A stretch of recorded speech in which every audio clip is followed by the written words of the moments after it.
let's get more on the situation in Ukraine. And welcome to our studio here in France 24, the human rights campaigner, Oleksandra Matviichuk. Oleksandra, thank you very much for joining us here in the studio. We appreciate you coming in. Head of the Centre for Civil Liberties, which, correct me if I'm wrong, was awarded the Nobel Peace Prize in 2022. Congratulations on that. And Euromaidan SOS, which is another organisation you very much the figurehead of. Thank you for joining us. I'm wondering, given what has happened in the US and given the situation on the ground in your country, what are your thoughts right now? How are you feeling right now about the situation? We're expecting a very hard winter because Russia has already destroyed the vast potential of energy regeneration system in Ukraine. And this means that millions of people in Ukraine will face this winter, if nothing will change in the nearest weeks, with a threat to be without electricity, heating, water, light. And this is survival issues, because you can't survive in a modern city without basic human need. But why I'm looking in future with optimism? Because I know that there is a huge wave of solidarity across the country and people help each other. And it's not the first hard winter which we go through, so we will overcome this challenge. February the 24th, 2022, when the invasion was launched, I think most people thought it would be over within 72 hours, as Vladimir Putin said it would. Of course, it wasn't, because Ukraine fought back, because Ukraine used its skill, its ingenuity to fight back. And that's possibly one of your biggest tools, isn't it? One of your biggest assets. Let me remind that not just Vladimir Putin thinks that Ukraine will have no potential to resist, but also our international partners. Because there is something which they don't understand. We, people in Ukraine, have never had a luxury to rely on sustainable, effective state institutions. We, 10 years ago, just got a chance to build such a country where the rights of everybody are protected. So when something existential happens, ordinary people started to do extraordinary things. And returning to February 2022, it became obvious very soon that ordinary people fighting for their freedom and human dignity can be stronger than even the second army in the world. I had the privilege a year on from the start of the war to go to Kyiv. I visited, again, the privilege to go to Bucha, which suffered so much, to go to Irpin to see the bridge that was blown up by Ukrainian forces to stop Russia's advance. What struck me was that people, regardless of what was happening, were determined that they would keep their country, that they will keep fighting. But we have no other choice. Putin openly says that there is no Ukrainian nation, there is no Ukrainian language, there is no Ukrainian culture. For 10 years, we have been documenting how these words converted in horrible practice. When the Russian troops physically exterminate active local people on the ground, mayors, journalists, children writers, priests, teachers, environmentalists, how they ban Ukrainian language and culture, how they rob Ukrainian cultural heritage, how they take in Ukrainian children to Russia in order to bring them up as Russians. So once again, we have no other choice. If we stop fighting, it will be no more us. Vladimir Putin now has an arrest warrant in his name because of war crimes like taking the children away, putting them in with Russian families, taking them forcibly from Ukrainian territory. How do you feel when you see the likes of Vladimir Putin meeting other world leaders like Xi Jinping, doing the BRICS summit, those kind of things? What does that leave you feeling? I don't know how historians in future will call this historical period, but the world order, which is based on UN Charter and international law, is collapsing before our eyes. The work of Security Council is paralyzed, and it's very easy to predict that fires like wars will emerge more and more often in different parts of the globe, because the international wiring is faulty and sparks are everywhere. And why Ukraine is so important? Because Ukraine for Russia is not just a goal, it's a tool how to break international order, how to dictate its rules to entire international community, and even forcibly change the internationally recognized borders. And that is why Russian war of aggression in Ukraine is supported by other authoritarian leaders. Iran provided to Russia drones. China helps Russia to circumvent sanctions and import technologies critical to warfare. North Korea sent troops to Russia. That issue, again, suggests that the fact that this conflict is getting bigger and bigger, the fact that China clearly is involved, North Korea sending troops to the Kursk region. It may go even further, because clearly there are issues looking towards Europe about what happens in Moldova, what happens in Georgia. Clearly Russia's influence is very strong there. Yes, and in the time of crisis... Negative influence, negative influence, yes. The personal leadership matter. And we just saw what Chancellor Scholz told. And we need honest leadership.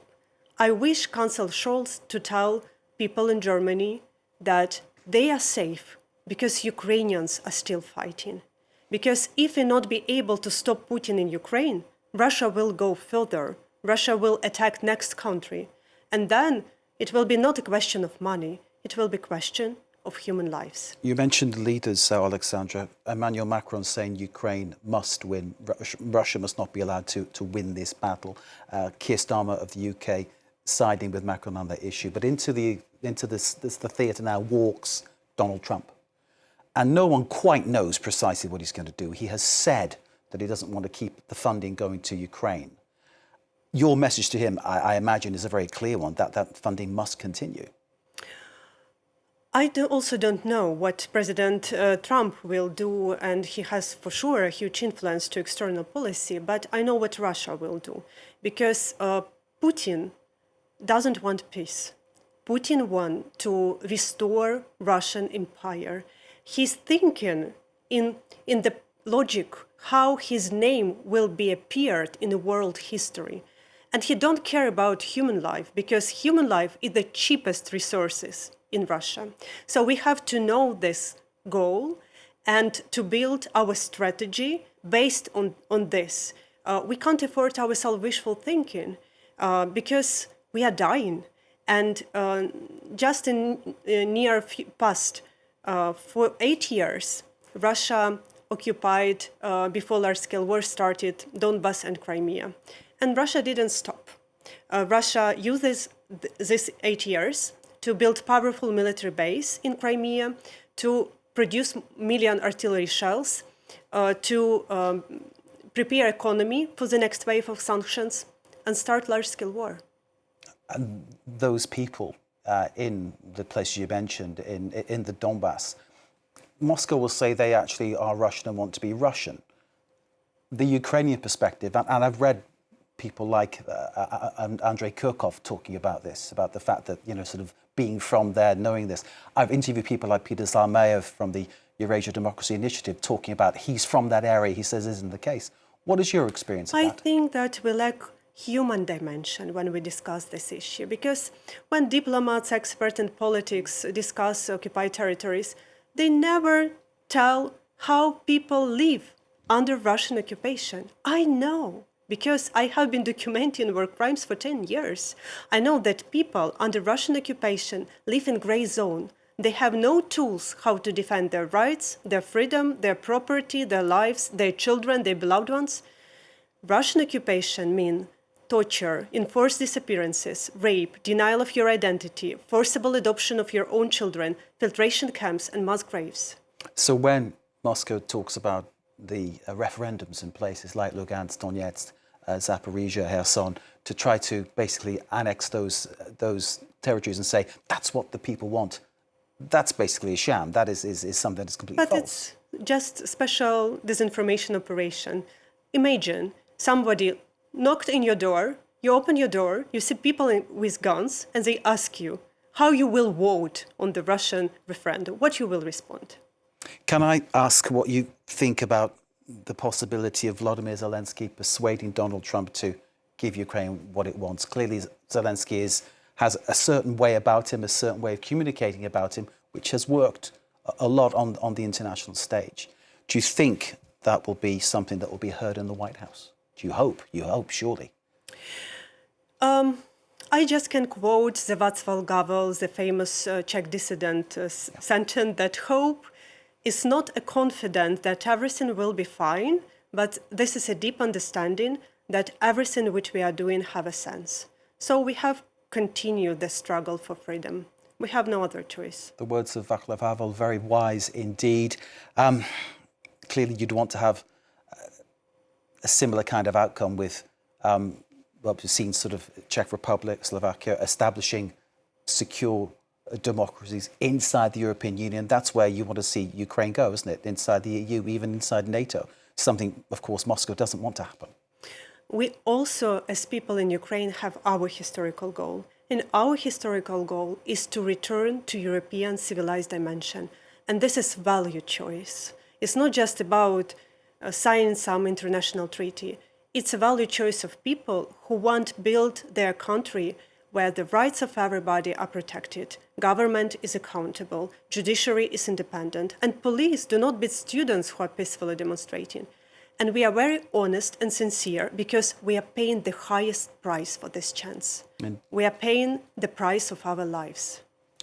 Vladimir Putin, in his article, which you alluded to earlier on, which was published in Pravda, I read it in English, is talking about the fact that it is Russian territory, Ukraine, if indeed he will acknowledge it's called Ukraine, but it is Russian territory. That's what he says. But of course, there is a different story, which is the real story, that it's Ukrainian territory. Russia is empire, and empire has a center but has no borders. And it's not me who say this, it's Vladimir Putin. He told that borders of Russia will never end. Nature of empire always the same. When empire has energy, empire always expanded. When empire has no energy, empire just waiting for a time to get it. Oleksandra Matviichuk, head of the Center for Civil Liberties, which was awarded the Nobel Peace Prize in 2022. Thank you very much for joining us here and sharing your thoughts. You've been in Paris at the Peace Forum. Yes. I hope that was a fruitful experience for you, because I'm sure all those listening to you speak will certainly come away with a better understanding of what's happening in Ukraine and a better sense of what the word peace means. Thank you for joining us here in France 24. We appreciate your time. Thank you very much indeed. We take a very short break. After that, the news continues. Do stay with us.